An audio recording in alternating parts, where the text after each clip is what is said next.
भाग 1 में आपने सुना, बेटा बहू गांव में अपने माता पिता की सेवा करने पहुंचे हैं।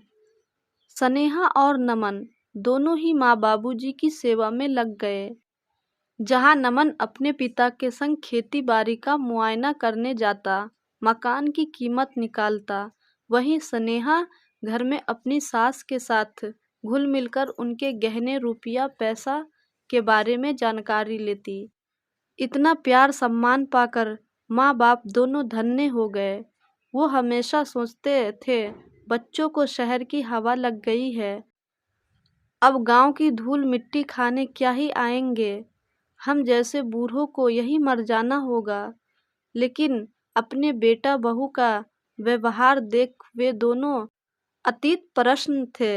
गांव वाले भी उनसे कह रहे थे, नमन जैसा लायक बेटा है। रघुनाथ जी, अब तो तुम्हारे हाथ पांव ढंग से नहीं चलते, जाकर वही अपनी सेवा करवाओ। हमें पूरा विश्वास है नमन तुम्हें बहुत खुश रखेगा। लोगों के मुंह से सुनकर ये बात रघुनाथ जी फूले नहीं समाते। अपनी बहू से इतनी सेवा पाकर सरस्वती जी के होठों पर भी सिर्फ स्नेहा बहू की ही बातें रहती।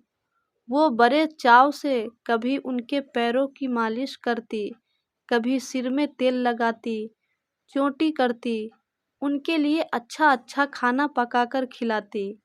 बच्चे दिन रात दादा दादी करते, पीछे घूमते फिरते। इसे देख दोनों पति पत्नी के अंदर अपने बेटा बहू और पोता के साथ रहने की इच्छा जागृत हो गई। एक दिन शाम को सभी मिलकर खाना खा रहे थे। तब रघुनाथ जी बोले, बेटा शहर में कितने कमरों का मकान है? अरे बाबूजी, 2 कमरा है, उसी में रसोई बना रखी है।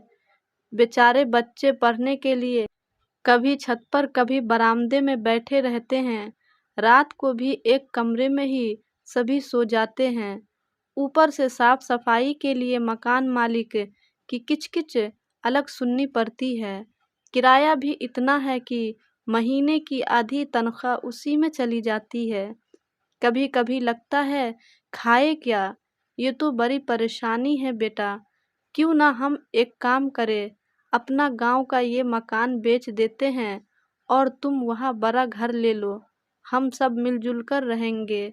देखो तो इस 8 दिन में मुझे इतना सुख मिला है, जब मैं हमेशा के लिए तुम्हारे पास रहूँगा तो मेरा बुढ़ापा सुधर जाएगा। जो बात करने में नमन हिचक रहा था, वो बात खुद सामने से पिताजी ने कह दी, जिसे सुनकर स्नेहा और नमन दोनों पति पत्नी के खुशी का ठिकाना ना रहा।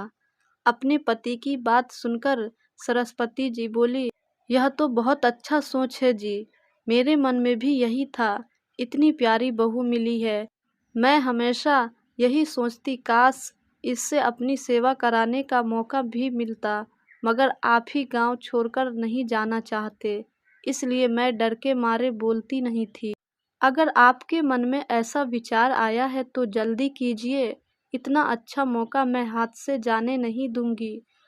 हाँ बाबूजी, इससे अच्छा और क्या होगा, हम अपने खुद के मकान में मिलजुल कर रहेंगे। फिर एक कार ले लूँगा, उसमें आपको बैठाकर मॉल होटल बाजार मंदिर घुमाने ले जाया करूँगा। आप भी तो देखें जलवे बड़े शहर के। सभी हंस पड़े।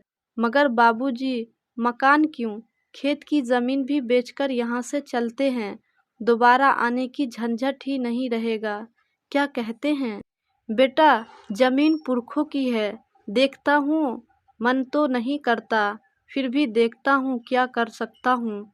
अगले दिन उन्होंने यह सारी बात अपने खास दोस्त बिरजू को बताई, जो कि गांव का बड़ा किसान था।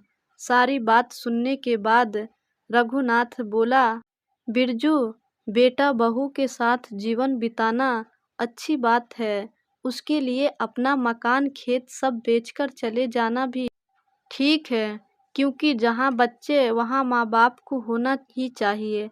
आखिर बुढ़ापे का सहारा तो वही है। मगर मेरा एक सवाल था दोस्त, अगर तुम्हें बुरा ना लगे तो आजकल अखबारों मोबाइलों में ऐसी ऐसी खबरें आती है जिनको सुनकर कलेजा मुंह को आ जाता है।